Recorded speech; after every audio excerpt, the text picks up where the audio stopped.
Amabutho lawa. Lamabutho lawa ayayixosha imimoya uma uyishisa egcekeni, noma umuntu egula ngekhanda noma enezizwe, umshunqisele wona.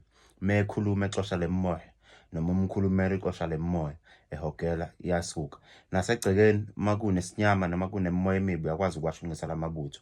Esikakhulukazi-ke umuntu onebhizinisi osuke efuna ama-customer angena bemaningi esitolo, noma isebhizinisini thizeni, noma ngabe uhlushwa amaphoyisa ufuna ukwaxosha, uma ushisela amabutho lawa akasondeli.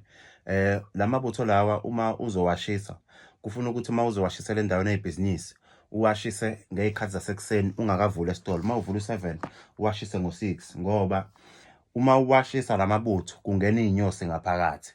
Uma kungena iy'nyosi ngaphakathi akufuni abantu bayibone. Kufanele ushisa ngalesikhathi ungakavuli mhlampe kusano-30 minutes abantu bangene, because ziyangena zi-dry ziphume bese-ke abantu beza bezongena la okuzothi abantu uma bethenga babuye njalo, abantu uma bethenga babuye